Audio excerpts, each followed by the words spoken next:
సంజనా, నాయనా, అమ్మా తొందరగా రండమ్మా, గుడికి టైం అవుతుంది. రెడీ.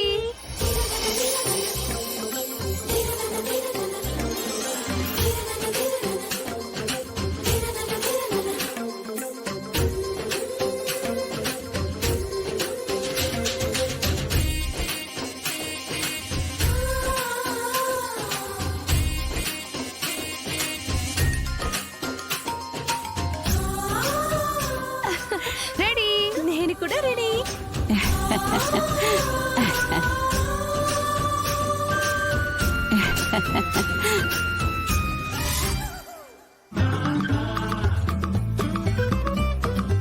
నువ్వేంటే శుభవాని గుడికి వెళుతుంటే ఇలాంటి బట్టలేసుకున్నావు?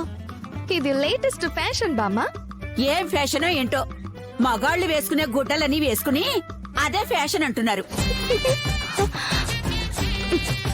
ఇదిగో దీని లంగా ఓని చూడు, 16 అణాల తెలుగింటి ఆడపడుచులాగా ఎంత చక్కగా ఉందో. ఆడపిల్లలు వయసుకు తగ్గ బట్టలు వేసుకోవాలి. నువ్వు వేసుకుంటే బాపు బొమ్మలాగా ఎంత లక్షణంగా ఉంటావో. నా వల్ల కాదులే.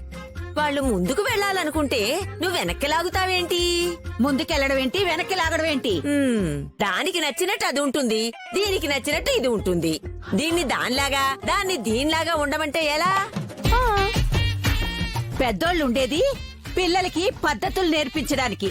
వాళ్ళు సై అంటే మనము సై అండం కాదు. కాలంతో పాటు పిల్లలు మారతారు, మనం కూడా మారాలి. నిజమే అత్తయ్య, కాలంతో పాటు మనుషులు మారాలి, కానీ సంప్రదాయాలు పద్ధతులు మాత్రం మారకూడదు.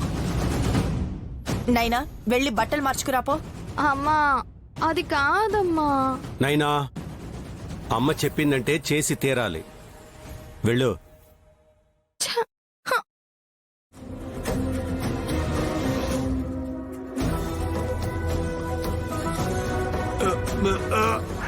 అయ్యో పెద్దనా, అయ్యో ఇది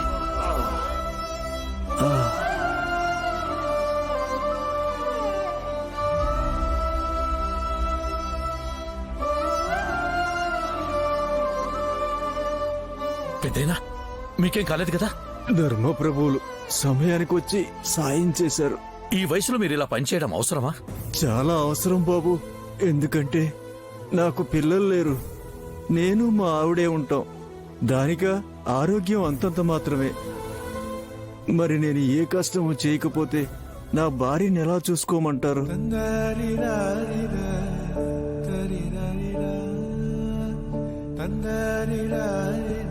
ఇకపై నీకే కష్టం రాకుండా నేను చూసుకుంటాను పెద్దయినా.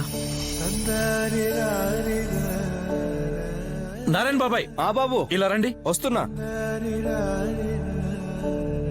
ఇక నుండి ఈ పెద్దయినకి ప్రతి నెలా కొంత డబ్బు పంపించు. అలాగే ఈయన భార్యని మంచి డాక్టర్ చూపించండి. ఖర్చు ఎంతైనా నేను భరిస్తాను. ఏదైనా సరే, ఎంతైనా సరే నాకు చెప్పండి, నన్ను అడగండి. అలాగే బాబు. అయ్యా, ఈ పేదవాడి మీద మీకెందుకయ్యా ఇంత దయ? దయ కాదు బాబాయ్, ఒక బిడ్డగా ఇది నా బాధ్యత. నీకు పిల్లలు లేరనుకోవద్దు, నేను నీ బిడ్డలాంటి వాణ్ణే. ఇకపైన మీకే కష్టం వచ్చినా ఆదుకోవడానికి నేనున్నాను. మీరు సంతోషంగా ఉండండి. నీది చాలా మంచి మనసయ్యా, నిన్ను నూరేళ్లు చల్లగా ఉండాలి.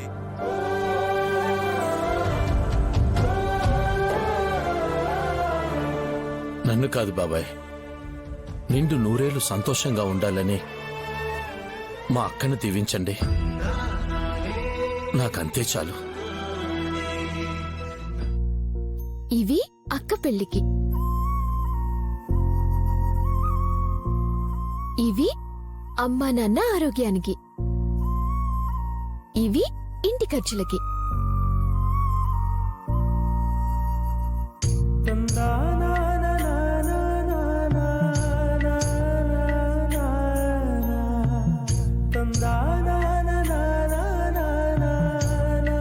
అదేంటమ్మా, మా అందరి కోసం డబ్బులు దాచిపెట్టినావు, మరి నీకోసం దాచుకోవా? మీరు బావుంటే నేను బావున్నట్టే కదా నాన్న. ఇంటి పెద్ద బాగున్నాడు అంటే ఆ ఇంట్లో అందరూ బాగున్నట్టే. హ.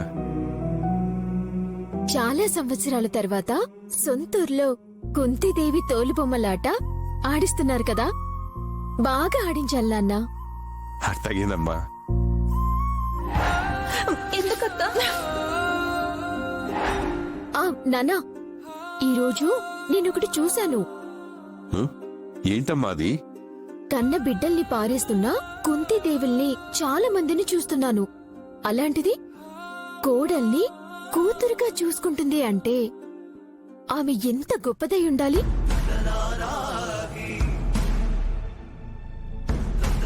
నిన్ను కూడా ఓ తల్లి కని వదిలేసిందమ్మా. అత్తకే అమ్మ మనసుంది అంటే అలాంటి తల్లికి బిడ్డగా పుట్టడం అదృష్టం కదా. ఈ రోజుల్లో చాలా మంది బిడ్డల బతుకులు కర్ణుడి బతికే అవుతుంది.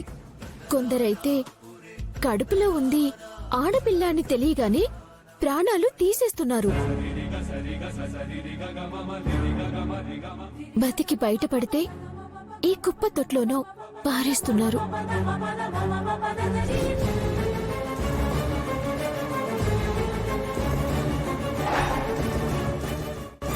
అయినా వాళ్ళందరి గురించి మనకెందుకులేనన్నా, ఇద్దరం ఆడపిల్లలమే అయినా ప్రాణాల్లా పెంచుకుంటున్న మీలాంటి తల్లిదండ్రులు దొరకటం మా అదృష్టం నాన్నా.